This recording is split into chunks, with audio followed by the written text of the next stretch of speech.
Happy New Year. I hope you had a chance to celebrate and perhaps catch your breath over the Christmas break. And now you're ready to see what God has in store for you this coming year. I recently spoke with one of our good friends, Ron Pearce. He's a director of Empower Ministries.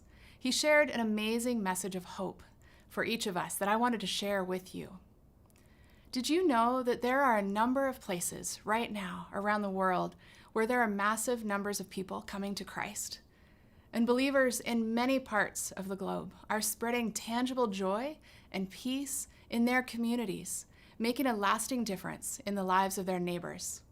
Listen to this interview with Ron as he shares what it is that is bringing people to Christ, sometimes whole villages at once.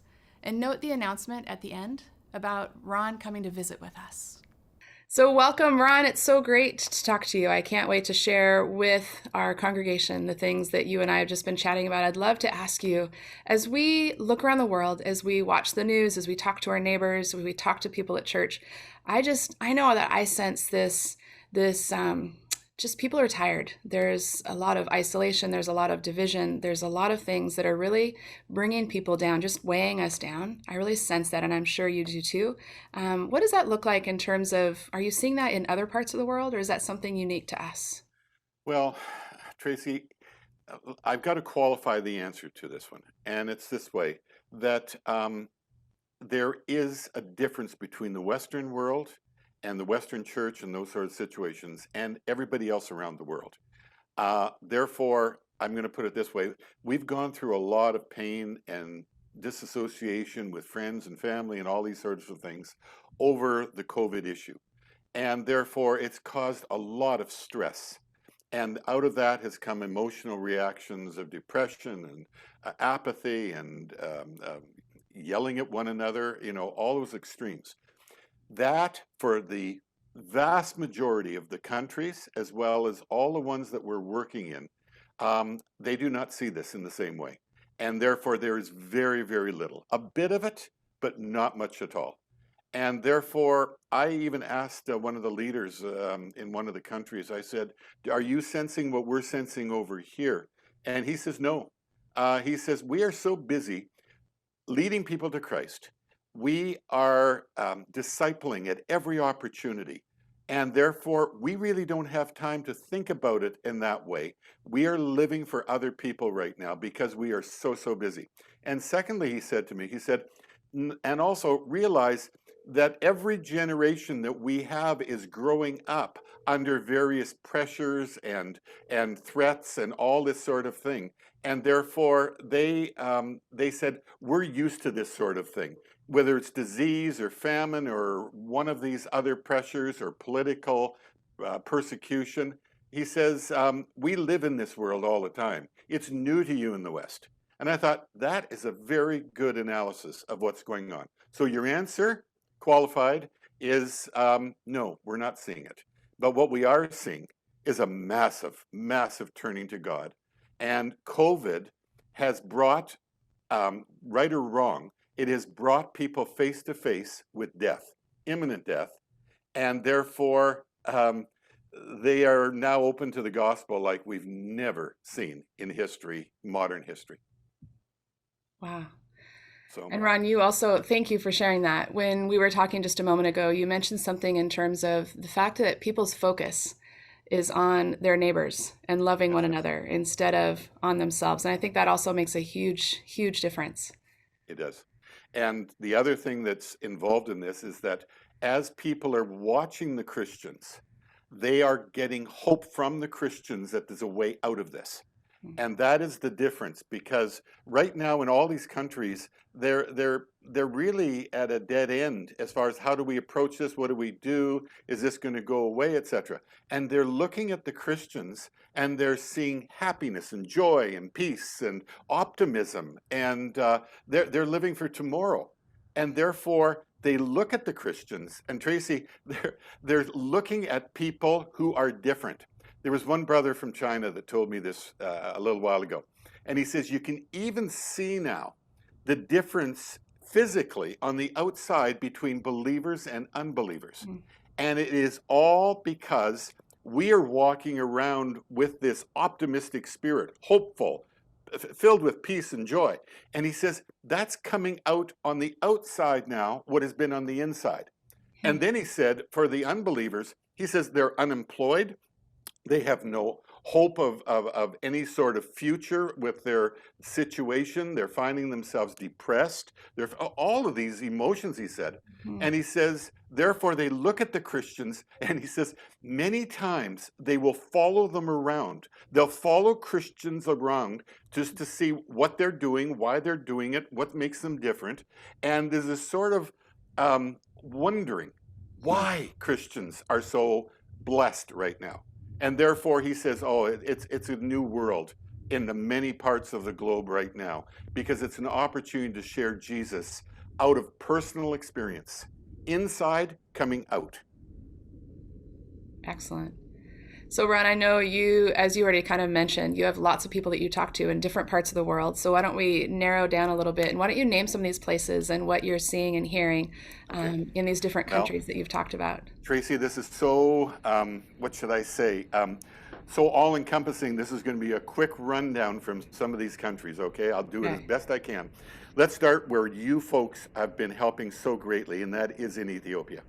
And they are finding right now that they have so many people, and I'm talking about hundreds and hundreds and hundreds of thousands, just over the last 6 months, that have turned to the Lord, that the evangelists that were sent out there to do a round of evangelistic presentations and everything back in April and May are now being held, not captive, but being actually encouraged strongly to remain in those villages, far away from their homes, in order to win other people to Christ. I've never seen it before where somebody is almost kidnapped for the gospel so that they would share it with their friends and relatives in these other places, or they're so hungry for God that they don't want to let the pastor and the Bible teacher go because they want to keep him there because they're finding the answers to life. And this is beyond belief. I've never heard of this in any missions book ever happening as it is today. That's the hunger for God and the hunger for truth. Vietnam, just yesterday, I was on with Vietnam, and I was asking one brother, I said, so how's it going? Oh, he said, great. We're starting between 3 and 5 churches a week now. And I said, so what are the sizes of the churches that you're starting? And I was thinking 20, 30, 40 people. Well, he says it ranges between 200 and 500 right now. I said, first Sunday, you're getting together, there's 200 people? Oh, he says, that's the low end. And I said, well, why? And he says, well, whole villages out in the rural, the tribal zones are now coming to the Lord en masse. And so the first time they gathered together, there'd be 200, 300 people in a village all getting together. And I said, so what do you do for a pastor for those? And he says, well, we have an itinerant young pastor that comes in for a while, but we've chosen the most promising one from their congregation, usually a young man in his maybe early 20s, middle 20s. We take that individual and we'll train him up in his village through electronic means many times on YouTube, etc. And we will have him be the leader. Then we train up 10 elders as well for that village. And they are trained as evangelists to go out to others. And I said, is it working? Oh, he says, we've got hundreds and literally thousands now that we are training in Vietnam. So that's just there. Now, if you go to another country, and this one may seem strange, but when I was talking with India, and I said, so are the Christians coming back to church? He says, oh, no, we've doubled. We're trying to figure out whether the church in India has tripled or not. We're not really sure yet. And just, when was it? Last night, I was talking to them in the evening because it's their daytime. And we were talking back and forth, and this is a leader of about 18,000 churches. And so I said to him, I said, so is it good times? He says, everybody wants to come and see why the Christians are so different. Everybody. And he says, Hindus, Hindu priests, all these other ones that were causing us problems, he says, now they're just coming and just looking with eyes wide open.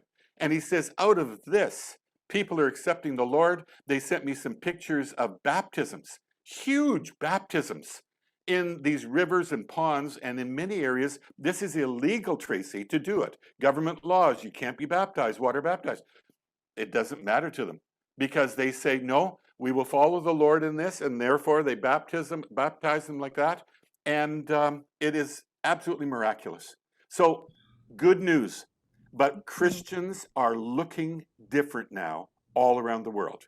Not their clothes, not the way they eat, not the way that they walk, but what's coming out from the inside is the power of God to transform both inside and outside. What their attitudes, their talk, their way they pray, everything is changing. That's good news. It's incredible news. And I'll tell you what, it makes me hungry for more. I feel where we're at, and we're just in that place where we need something that we can all come behind and that can reunite the church and bring us to that place where we have that hope in a tangible way. We know we have the hope of Christ in us, right? But it just feels like in this setting, in this environment, in these days, we're lacking something. And to hear the stories that you share, Ron, are so encouraging. And I really, really thank you for being willing to share them with us. And just for our partners, I hope that you, when you have a chance to talk with them, will just let them know what an encouragement they are to us. It's such a gift for us. Thank you. Amen. Now, If go I ahead. could just close with one thought, okay, Yeah. it is this. The church around the world is praying for the church in Canada and the United States all the time. They understand because they are on the internet. They understand the pressures we're under and maybe sometimes our reactions to pressure. And they are standing behind us and with us, praying that God would pour out his Spirit in a similar way in all these, as they're doing in all these countries, with Canada right now. So people are praying for those of you that are watching right now. And this is how they can bless you because you've blessed them in so many ways. Thank you, Ron. Now, for our church, it's so good to know, Ron, we've just recently talked about getting you to CrossRoads. And so we are looking forward to having you as our guest speaker on Sunday, January 30th. And so I just want to give all of our people a little bit of a heads up to make sure that you're in town if you want to hear more of these stories with Ron and get a chance to meet him if you haven't already met him. And we just look forward to having him in our building and being with us for that time. So thanks again, Ron, for everything. And we look forward to talking to you then. Amen. Thank you.